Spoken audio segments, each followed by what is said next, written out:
ಬರ್ತಿದ್ದೀನಮ್ಮ. ಇದೆಲ್ಲ ಮುಗಿದ್ಮೇಲೆ ನೀವು ತಾತ ಅಲ್ಲಿ ಹೊರಟು ಬಂದ್ಬಿಡಿ ಅಮ್ಮ. ಅಪ್ಪನೇ ಹೊರಟೋದ್ಮೇಲೆ ಏನ್ ಮಾಡ್ತೀರಮ್ಮ ನೀವು ಇಲ್ಲಿದ್ದು? ತಾತ ನೀವಾದ್ರೂ ಹೇಳಿ ತಾತ, ಅಮ್ಮ ಅಲ್ಲಿ ಬಂದ್ರೆ ಕೊನೆ ಪಕ್ಷ ಈ ನೋವನ್ನಾದ್ರೂ ಮರಿಬಹುದಲ್ವಾ ತಾತ? ಸ್ಥಳ ಬದಲಾವಣೆ ಆಗೋದ್ರಿಂದ ನೋವು ಮರೆಯೋ ಹಾಗಿದ್ರೆ ಪ್ರಪಂಚದಲ್ಲಿ ಎಲ್ಲರೂ ಸಂತೋಷವಾಗಿ ಇರ್ತಾ ಇದ್ರು. ಇಷ್ಟಕ್ಕೂ ಇದನ್ನೆಲ್ಲ ಬಿಟ್ಟು ನಾವೆಲ್ಲ ನಿನ್ ಜೊತೆ ಬರ್ಬೇಕಾದ್ರೆ ಇಲ್ಲಿರೋದೆಲ್ಲ ಚಿರಾಸ್ತಿ ಸ್ಥಿರಾಸ್ತಿ ಅಲ್ಲ, ಇದು ನಮ್ಮ ಅಸ್ತಿತ್ವ.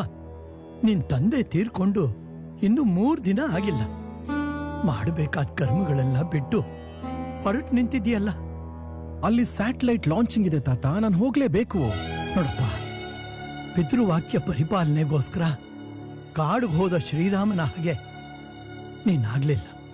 ತಂದೆ ತಾಯಿನ ತಕ್ಕಡಿಲ್ ಕುಡಿಸ್ಕೊಂಡು ಹೊತ್ಕೊಂಡೋದ ಶ್ರವಣಕುಮಾರನಂತೂ ನೀನಾಗೋಕ್ಕಾಗಲ್ಲ. ನಿನ್ನ ದಾರಿ ನಿನಗೆ.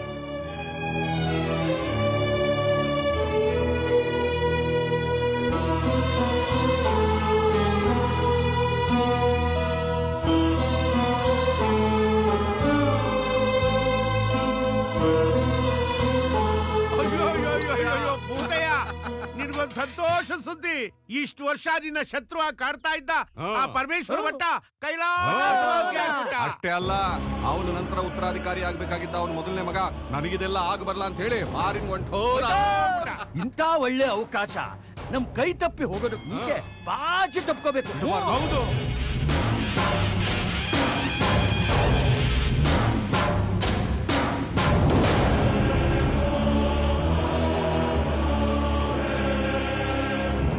ಹಣೆ ಮೇಲೆ ನಾನು ಬರ್ದಿರೋ ಈ ಭಸ್ಮ ನನ್ನ ಹಣೆಲ್ ಬರ್ದಿರೋ ಆ ದೇವಸ್ಥಾನದ ಜಮೀನ ನಂಗೆ ವಾಪಸ್ ತಂದ್ಕೊಡತ್ತೆ. ಇನ್ ಮುಂದೆ ಆ ದೇವಸ್ಥಾನಕ್ಕೆ ಇವನೇ ಉತ್ತರಾಧಿಕಾರಿ, ನಾನೇ ವಾರಸ್ದಾರ. ನಮ್ಮಿಂದ ಯಾವ ಅಪರಾಧ ಆಗಿದೆ ಅಂತ ನಮಗಿಂತ ಶಿಕ್ಷೆಗೆ ಗುರಿ ಮಾಡಿದ್ಯಾ ನೀನು? ಕಾಲಾನುಕಾಲದಿಂದ ಕಾಲಭೈರವನಾದ ನಿನಗೆ ಸ್ವಲ್ಪವೂ ಚ್ಯುತಿ ತರದೇ ಇರೋ ಹಾಗೆ ಎಲ್ಲ ಸೇವೆಗಳನ್ನು ಮಾಡ್ಕೊಂಡು ಬಂದಿದ್ದೀವಿ. ಆದರೂ ನಮ್ಮಿಂದ ಈ ಸೌಭಾಗ್ಯವನ್ನ ಯಾಕಪ್ಪ ಕಿತ್ಕೋತಾ ಇದೀಯಾ? ಹೇಳು ತಂದೆ, ಹೇಳು. ನೀನೇ ನಮಗೊಂದು ದಾರಿ ತೋರಿಸು ತಂದೆ.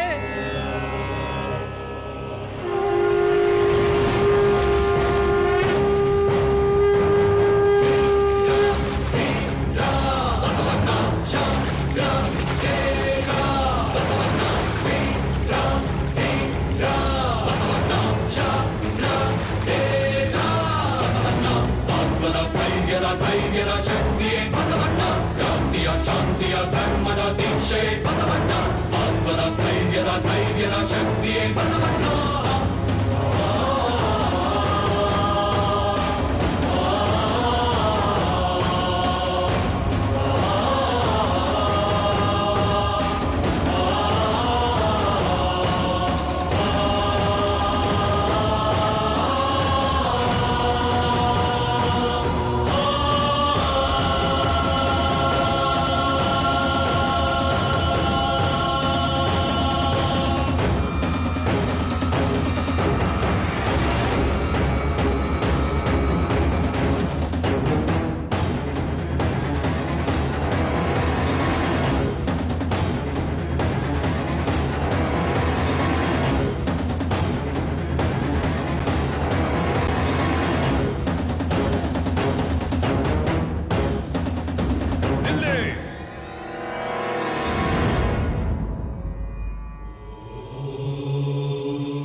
ಯಾರನ್ನ ಕರ್ಕೊಂಡು ಹೋಗ್ತಿದ್ದೀರಾ?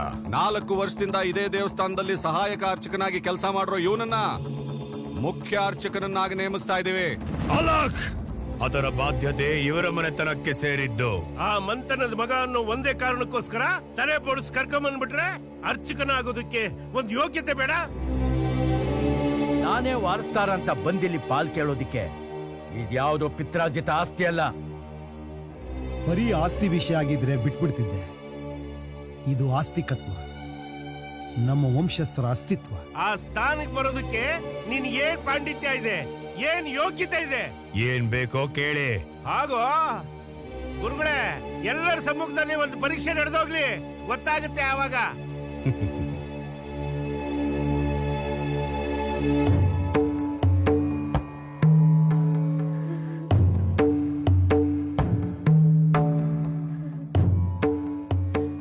ನಮ್ಮ ಧರ್ಮದಲ್ಲಿ ದೇವಾಲಯ ಅನ್ನೋದು ಒಂದು ಬೃಹತ್ ವ್ಯವಸ್ಥೆ. ಇಲ್ಲಿ ಕೇವಲ ವಿಶ್ವಾಸದಿಂದ ಏನೂ ನಡೆಯೋದಿಲ್ಲ. ಮುಖ್ಯ ದ್ವಾರದಿಂದ ಹಿಡಿದು ಗರ್ಭಗುಡಿಯವರೆಗೆ, ಪರಿವಾರ ದೇವತೆಗಳಿಂದ ಮೂಲ ವಿಗ್ರಹದವರೆಗೆ ಹೆಜ್ಜೆ ಹೆಜ್ಜೆಗೂ ನಿಯಮಗಳು, ಶಾಸ್ತ್ರಾಂಶಗಳು ಇರುತ್ತವೆ. ದೈವಿ ಶಕ್ತಿ ಕೇಂದ್ರೀಕೃತಗೊಳ್ಳಬೇಕಾಗಿದ್ರೆ ಬರೀ ನಂಬಿಕೆ ಮತ್ತು ಭಾವನಾತ್ಮಕತೆ ಇದ್ರೆ ಸಾಲದು. ಅದಕ್ಕೆಲ್ಲ ಋಷಿಗಳು ಕೊಟ್ಟ ವಿಜ್ಞಾನ ಬುನಾದಿಯಾಗಿರಬೇಕು. ಅರ್ಚಕನ ಅನುಷ್ಠಾನ ಸರಿಯಾಗಿದ್ರೆ ಆಲಯದಲ್ಲಿರೋ ಶಿಲೆ ಕೂಡ ಶಿವ ಆಗ್ತಾನೆ. ಒಂದು ವೇಳೆ ಅನುಷ್ಠಾನಕ್ಕೆ ಲೋಪ ಬಂದ್ರೆ ಶಿವ ಕೂಡ ಶಿಲೆಯಾಗ್ತಾನೆ. ಲೌಕಿಕದ ಪ್ರಲೋಭನೆಗೆ ಒಳಗಾಗಿರೋ ನೀನು ಸಾವಿರಾರು ವರ್ಷಗಳ ಇತಿಹಾಸ ಇರೋ ಈ ದೇವಸ್ಥಾನದಲ್ಲಿ ಹೇಗೆ ಅರ್ಚಕನ ಕಾರ್ಯ ನಿರ್ವಹಿಸ್ತೀಯ?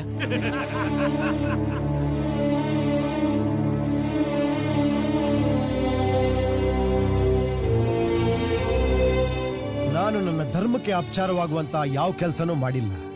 ಸ್ವಧರ್ಮೇ ನಿಧನಂ ಶ್ರೇಯ ಅನ್ನೋ ಗೀತಾವಾಕ್ಯನೂ ಮರ್ತಿಲ್ಲ.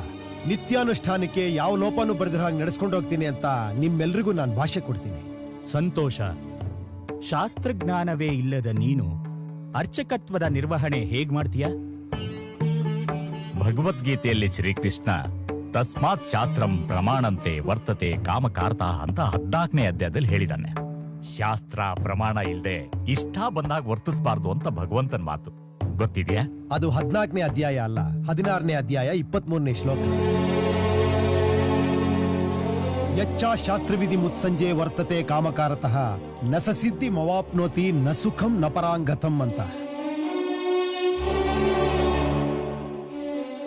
ಶಾಸ್ತ್ರ ವಿಧಾನವನ್ನು ಬಿಟ್ಟು ಯಾರು ತನ್ನಿಷ್ಟದಂತೆ ವರ್ತಿಸ್ತಾರೋ ಅವರಿಗೆ ಸಿದ್ಧಿಯೂ ಇಲ್ಲ, ಸುಖವೂ ಇಲ್ಲ, ಪರಮಗತಿಯೂ ಇಲ್ಲ ಅನ್ನೋದೇ ಇದರ ತಾತ್ಪರ್ಯ.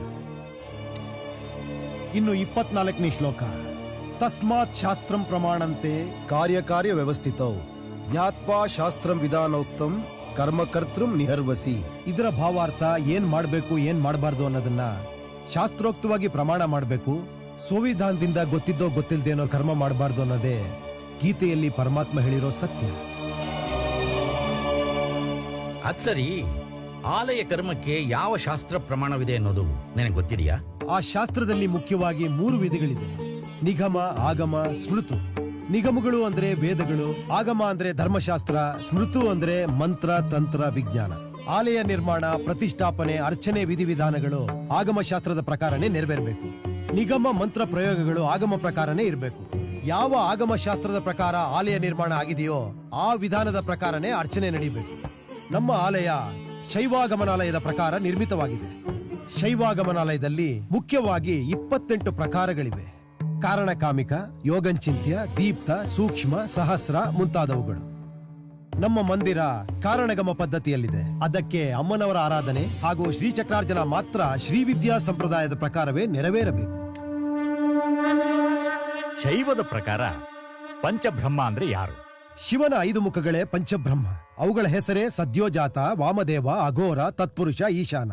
ಈ 5 ಮುಖಗಳಿಂದಾನೇ ನ ಮ ಶಿ ವಾ ಯ ನಮ ಶಿವಾಯ ಅನ್ನೋ ಪಂಚಾಕ್ಷರಿ ಮಂತ್ರ ಉದ್ಭವಿಸಿದೆ. ಈ 5 ಮುಖಗಳಿಗೆ ಚೈತನ್ಯ ನೀಡುವ ಶಿವನೇ ಪಂಚಮುಖ ಪರಮೇಶ್ವರ, ಪ್ರಪಂಚ ನಾಯಕ. ಸಂತೋಷ. ಇನ್ನೊಂದು ಚಿಕ್ಕ ಪ್ರಶ್ನೆ, ಬಸವಣ್ಣ ಯಾರು? ಕಳಬೇಡ, ಕೊಲಬೇಡ, ಹುಸಿಯ ನುಡಿಯಲು ಬೇಡ, ಮುನಿಯ ಬೇಡ, ಅನ್ಯರಿಗೆ ಅಸಹ್ಯ ಪಡಬೇಡ, ತನ್ನ ಬಣ್ಣಿಸಬೇಡ, ಇದಿರ ಹಳಿಯಲು ಬೇಡ. ಇದೇ ಅಂತರಂಗ ಶುದ್ಧಿ, ಇದೇ ಬಹಿರಂಗ ಶುದ್ಧಿ, ಇದೇ ನಮ್ಮ ಕೂಡಲ ಸಂಗಮ ದೇವನೊಲಿವ ಪರಿ ಅಂತ ಬ್ರಾಹ್ಮಣ ಕುಲದಲ್ಲಿ ಹುಟ್ಟಿ ವರ್ಣಭೇದ ನೀತಿ ಧಿಕ್ಕರಿಸಿ 12ನೇ ಶತಮಾನದಲ್ಲೇ ಸಮಾನತೆ ಸಾರಿದ ವಿಶ್ವಮಾನವ ಬಸವಣ್ಣವ್ರ ಬಗ್ಗೆ ತಾವು ಕೇಳ್ತಿರೋದು ಅಲ್ಲ. ಸನಾತನ ಧರ್ಮದಲ್ಲಿ ಮೂರ್ತಿ ಪೂಜೆಯ ಪರಿಕಲ್ಪನೆ ಪ್ರಾರಂಭವಾದಾಗಿನಿಂದ ಶಿವನ ಮುಂದೆ ಮಂಡಿ ಊರಿ ಕುಳಿತಿದ್ದಾನಲ್ಲ ಬಸವಣ್ಣ, ಅವನ ಬಗ್ಗೆ. ನಂದೀಶ್ವರ ಶಿವಪುರಾಣದ ಪ್ರಕಾರ ಶಿಲಾದ ಮಹರ್ಷಿಯ ತಪಸ್ಸಿನ ಫಲವಾಗಿ ಶಿವಾಂಶದಿಂದ ಅವತರಿಸಿದ್ದಾನೆ. ಋಷೋಧಿ ಭಗವಾನ್ ಧರ್ಮ ಅನ್ನೋ ವೇದವಾಕ್ಯ ವೃಷಭಕ್ಕಿರುವ ಹಾಗೆ ಧರ್ಮಕ್ಕೂ 4 ಪಾದ: ಸತ್ಯ, ಹಿಂಸೆ, ಶುಚಿ, ಧರ್ಮಬದ್ಧ ಸಂಪಾದನೆ. ಈ 4 ಪಾದಗಳ ಮೇಲೆ ಧರ್ಮ ವೃಷಭ ನಿಂತಿದೆ, ನಮ್ಮೆಲ್ಲರನ್ನು ನಿಲ್ಲೋ ಹಾಗೆ ಮಾಡಿದೆ. ಧರ್ಮವನ್ನು ಆಚರಿಸಿದರೆ ಮಾತ್ರ ದೈವ ಸಾಕ್ಷಾತ್ಕಾರ. ಬಸವಣ್ಣನ ದರ್ಶನದ ನಂತರವೇ ಶಿವನನ್ನು ಪೂಜಿಸಬೇಕು. ಧರ್ಮಕ್ಕೆ ರಕ್ಷೆಯೇ ಭಗವಂತ. ದೈವವನ್ನು ನೋಡುತ್ತಾ ಆಚರಿಸುವ ಆ ಧರ್ಮ ಆನಂದದಾಯಕ. ಶಿವನ ಮೇಲೆ ದೃಷ್ಟಿ ಇಟ್ಟ ಧಾರ್ಮಿಕ ಆನಂದ ಸ್ವರೂಪ. ಆ ಆನಂದವೇ ಬಸವಣ್ಣ. ಸರಿ, ಭಸ್ಮಧಾರಣೆ 3 ರೇಖೆಗಳಲ್ಲಿ ಏಕಿರಬೇಕು. ಅದನ್ನ ಅಡ್ಡವಾಗಿ ಯಾಕೆ ಧರಿಸಬೇಕು? ಅಗ್ನಿಮಿತಿ ಭಸ್ಮ, ಜಲಮಿತಿ ಭಸ್ಮ, ಸ್ಥಳಮಿತಿ ಭಸ್ಮ, ಭಸ್ಮ ವ್ಯೋಮೇತಿ ಭಸ್ಮ ಅನ್ನೋ ವೇದ ಮಂತ್ರ ಭಸ್ಮವನ್ನ ಪ್ರಸ್ತಾಪಿಸಿದೆ.